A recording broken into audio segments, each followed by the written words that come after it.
I have two children from a previous relationship. Danielle, 11, and Elliot, 7. My husband John loves them as his own, but also has a 15-year-old daughter, Alicia, from a previous relationship. We've been married 4 years, but I've only seen her a handful of times, firstly because she spends of her time with her mother, and also because she attends an elite boarding school for girls, so the opportunity to see her is very rare. Over the summer me and the kids went on holiday to Spain for 3 weeks. John was supposed to come, but he was snowed under with work commitments. However, when he told Alicia, she said she's always wanted to go there, and she begged him to convince me to let her come, which I did, but her mum had to pay for her flight and place in the hotel. It all went well at first, but a problem started when it turned out Alicia didn't pack anywhere near 3 weeks worth of clothing, meaning that initially, she had to borrow some of mine, which were oversized, and then when we went shopping, I couldn't afford anywhere near the sort of clothing she likes, and she cried at having to make do with cheap stuff. She then phoned up her mum crying, saying I was being unfair to her for making her wear clothes that she wasn't used to. She also continuously tried to persuade me to buy her alcohol. We had another row when she met some boys from the same country like us in a restaurant bar. She was cuddling with one of them, and when Elliot was tired and we needed to go home, she tried to stay with them and go back to where they were staying. As her guardian on the trip, I was not prepared to allow her to go home with a group of boys we'd never met in a foreign country. She threw a huge tantrum at me about this when we got home, saying what's the point in coming on holiday if I won't let her have fun. Finally, Alicia was sulking throughout the journey home and took to trying to antagonize Danielle, asking her if she's ready to have no friends once she starts secondary school, calling her ugly and things like that. I stopped this immediately and she sulked even more. When we got back I told John how difficult Alicia had been throughout the trip and said that I wouldn't take her on a trip with me again. He insisted that none of what she did was that bad, but I insisted on speaking to Alicia's mum on the phone and telling her everything her daughter had done. She defended her daughter completely and insisted that everything she did was what teenage girls do. I was shocked, but after John and Leanne, his ex, spoke over the phone, he has been defending her too, insisting that she's really nice if I get to know her and things like that. I've not said that I'll never be in the same room as her again, I've just said that I won't take someone that badly behaved on holiday with me again, but John says that I'm overreacting and that I should give her another chance, which I have no intention of doing. Not the idiot, clearly you have no parental influence over her. If you would have given in to letting her leave with unknown men and something happened they'd never forgive you. Next time there is a family trip, make sure one of her parents is with to make decisions and spend the money she insists on. I'd be upset if that were my daughter or son. Your husband probably just didn't want to cut any strings he's allowed to have with his biological daughter. Everyone's the idiot here. You said he loves yours like his own, you never once mention any love or care for her. You only go on to say why you don't really know her. Blaming that fact on where she lives and where she attends school. You haven't said if you have tried in the 4 years of your marriage to build a relationship with his daughter. That's on you. There is plenty of ways to build a bridge you didn't. She took the time to test you and see how you would handle it. To see if you would rise to the occasion. But you failed. You're the idiot. I'm going to be downvoted to hell, but hear me out. By refusing to take her you're expanding the massive rift already existing between this girl and her father. Basically, the message you're sending her is, your dad has a new family now, get lost. Yes, she's an idiot. However, she never sees her parents by how you explained it and had to deal with divorce. So yeah, it screws for you, but maybe she's matured. By not taking her, you could be ruining her relationship with her father. I recently had a second division win on the lottery and after taxes pocketed about $300k, a nice and very handy sum of money, but not the kind of money that will let you set you and your kids up for life. We have 2 kids who are twins in their late 20s and I'll give them the fake names of Lucas and Carolina. Lucas has a wife and 2 kids under 5, being a little vague for privacy. Carolina is single and happy with that for now and doesn't want kids. My husband and I have decided that in addition to taking a holiday, getting a new car, and putting most of it into savings, we would gift each of our kids $25k each. We also decided we would pay off Carolina's student loans, about $35k, which is not bad for a Bachelor of Arts and a Master of Arts. She had a scholarship for her master's and only borrowed what she needed for a compulsory internship in an expensive city, and the Bachelor of Arts amount is pretty standard for where we are and will pay for Carolina's implantable Collamer lens surgery for her vision as she needs very strong glasses, -12, and it is not covered by any insurance or our country's healthcare system. The surgery is about $12,000. Carolina has been saving for it herself. I told her to use the money and treat herself to a holiday. Lucas says that I am being unfair and favoring Carolina and that he should get the extra $47,000 Carolina is essentially getting, especially because I have kids and she doesn't and she has a better job anyway. I don't think I am being unfair. If Lucas went to university, I'd have settled his debt too or paid the same amount off each of their balances, depending on the amounts. But Lucas chose to drop out of school in 10th grade. Her better job is the result of her putting in more years of education. I'd also pay for Lucas to have eye surgery if he needed it. But he doesn't. Carolina has missed out on things because of her vision and that he has benefited in the years. She is not allowed to have a license because of it, and a few years ago when my husband and I bought a new car, we gave Lucas our old one which we could have traded in for about $6,000 and paid for driving lessons. Carolina didn't complain about it or demand money of her own. I also think giving him $47,000 to play with is different to covering an educational debt and a health expense. It also punishes Carolina. She gets unnecessary surgery and educational expenses while her brother gets extra free fun money. He asks what about my kids?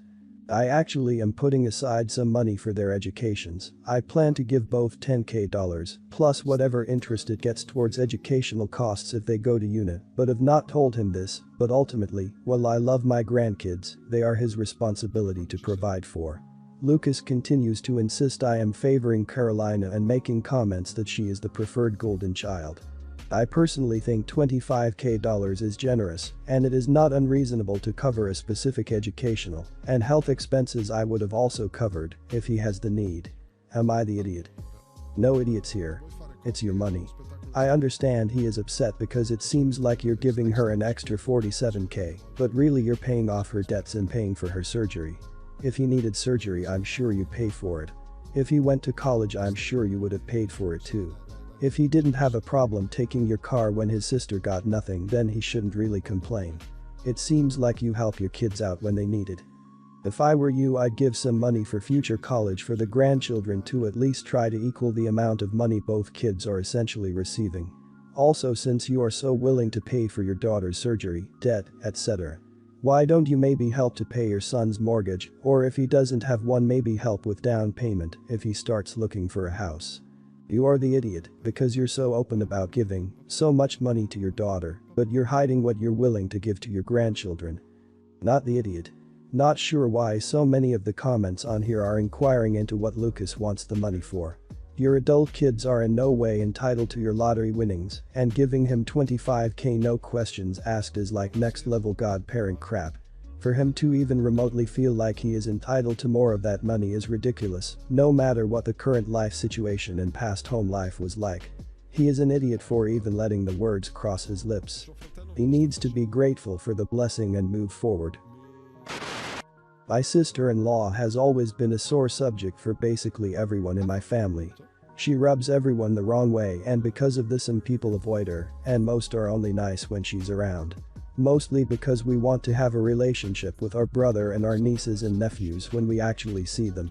We're all a little surprised they're still married, to be honest. Since the beginning of the year, all my family has known is that something is going on with my brother.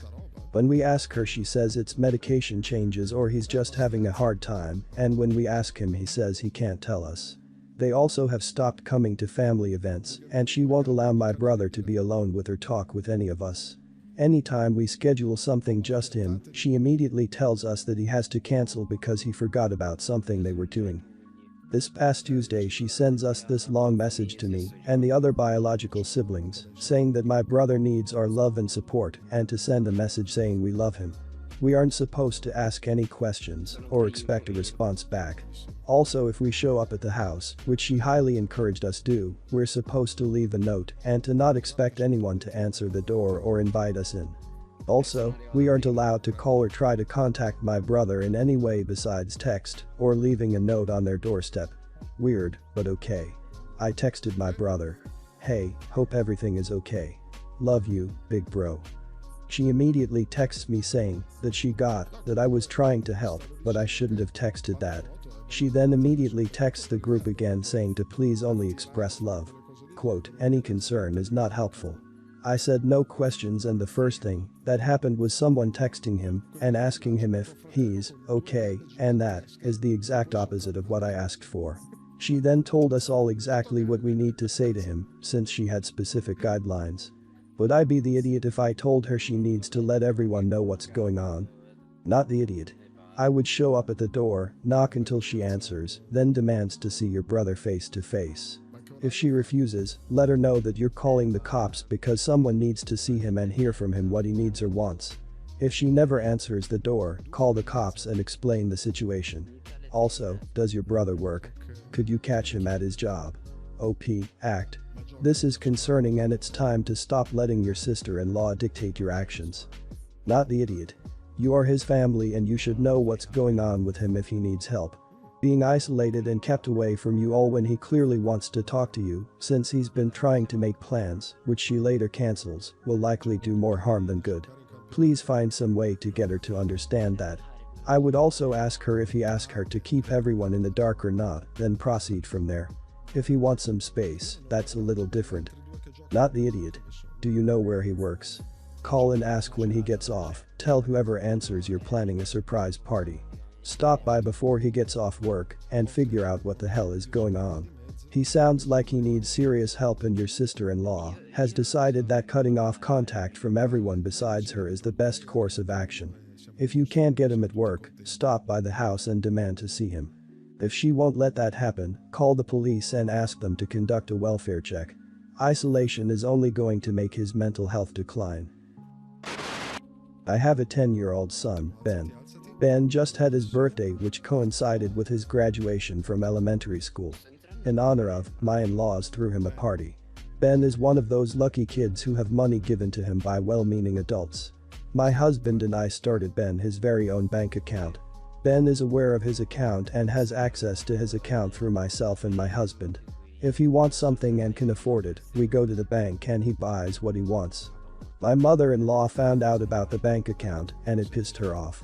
Apparently, by taking the money she or anyone gives Ben, it's disrespectful because by being in the bank, it isn't being used for its intended purpose. Basically, it's like we're spitting in the giver's face. Recently my mother-in-law had my son for the afternoon and she gave him $300 in cash and told him not to tell me or his daddy that she did, not to put it in the bank, to keep it somewhere and use it. My son was raised better than to hide things from me when he knows the reason is wrong, so he told me about it when we got home that night. Apparently, he felt guilty and he didn't feel like he could keep the money if he was lying to me. I'm very proud. I called my mother-in-law and requested that she not tell my child to lie to me in future, or I'd be cutting shorter visits and time with my son. My mother-in-law started some drama, called me some names, and told me I was a bad mother. Then she said next time she gives my son money to take him to the store and let him spend it, not put it in the bank, or we'd have some serious problems. It's a good idea to note my mother-in-law hates me, and I tried for a long time to change her mind without results. So now we just tolerate each other, badly. Everyone there knew it was also a birthday party, so they gave him cash and gifts as well. My mother-in-law gave me an envelope and told me it was a card and check for Ben, stuck her finger in my face, and told me it better get spent on toys and games or, and I quote, I swear to God, I'll call the cops on your trashy back for theft. I told her we were done, she wouldn't be seeing her grandson for a long time, and then we left. My husband was furious at her, but thinks cutting her off from Ben isn't the right thing to do. Here's the am I the idiot part. I put the check in Ben's bank account but didn't tell him it had been given to him, essentially removing his option to spend it. Since it was a check, she was obviously notified of its being deposited. I also sent her a note thanking her for the check and included the fact that it was deposited in Ben's account. Am I the idiot for this or am I justified? Everyone's the idiot here, but heavily weighted towards the mother-in-law. Her sins are obvious, but it doesn't sound like this is really his bank account to use as he wants. It sounds more like it's his to use, as long as he can make it through a guilt trip about the wisdom of the choices he's making. You give a cash gift to a kid because the excitement of getting to splurge on something is as much a gift as whatever they actually buy. When you swoop in as the fun police, you're taking away that element of the gift, and I'd be pissed too. Not the idiot, your mother-in-law sounds like an absolute lunatic. Ben on the other hand sounds like a fantastic kid. I'm so glad you apologized to him. Too many parents don't apologize to their kids when they get stuff wrong. It's so important to teach children that even adults can be wrong sometimes, and when you are wrong you own up to it and make it right. You're an amazing mother. I hope your husband grows a spine and you can start to put a lot of space between you all and the mother-in-law. So I am a college student, so is this girl. We met on Tinder and have been talking for a month or so. She said she didn't have an Instagram, but did use Snap. Anyway, fast forward to just a few hours ago, we met for the first time. We were both looking for a relationship and not a hookup. She is beautiful, smart, and charismatic. She had a very nice body too, although in some of her photos, she had a weird line down her abdomen that I figured was inappropriate to ask about as I only knew her for a month. So, we had plans for dinner tonight at a local diner. I got there before her and went to a table. About 5 minutes later she comes. I was confused as I could almost 100% guarantee it was her, but was like it can't be because this woman has a child. Then, she comes up and says, "Jack. Hey. It's Melissa." I kinda nervously said hey in a confused way. At first, I figured maybe she was babysitting or this was her unmentioned brother, and thought wow she really is into me for still keeping our date. I don't mind kids as I am an elementary education major. "Nope." She said, "This is Mike, he's my son." I was shocked. I just looked at her and she said, "Yeah, he's my bundle of joy. Had him at 18. I said, "Are you serious?" And she was like, "Yeah. But it's no big deal, if I put him on his iPad he won't make a fuss, and, by the way, sorry for never mentioning him. Sometimes things get hectic in my life." I just stood up, looked at her, and said I'm sorry, I don't think this will work out. She was like oh, but I really like you, and I just said I'm sorry and left. Now, part of me feels idiotish because I have never done that to a girl and tried to hold respect for them, but I felt 1. Totally lied to. 2. Betrayed in a weird sense. I wanted to start my own family someday with a woman who hasn't had kids. Obviously, if I was in my late 30s or 40s I would expect it, but I am just a college junior, plus, I don't want to take on a father responsibility should our relationship get serious over the next 2-3 years. So, am I the idiot? Not the idiot, what did she expect? Number 20-year-old men are psychologically prepared to take on the responsibility of a child by being in a relationship with her. She had to have known that was a potential outcome. She was obviously scared you wouldn't even meet up if you knew, and was hoping you would be too polite to end it immediately because of it. She needs to find someone that will take her, so you did her a solid letting her know immediately it ain't you. Not the idiot. I think she should have at least shot your message giving a heads up she couldn't get anybody to watch the kid, but was still committed to your date. Even if extremely last minute as the unexpected can happen, babysitters cancel, emergency, etc. But she blindsided you which nobody likes. As of not being interested in a girl with a kid. Yeah, that's a decision you can and should make, but you still shouldn't be subjected to making a decision so on the spot. If she handled it better then you would be the idiot but she didn't. So why should you? Not the idiot, not that she has to let you meet them, but it should have been mentioned. There is almost no difference between someone showing up twice the size, as in the pictures. You did the right thing and didn't waste any more of either of your time. I'm sure other men have done the same, that's why she casually forgets to mention it. But I have to admit, she had some serious balls bringing him along on a first date in person. And it was stupid of her as well as you could have been anyone.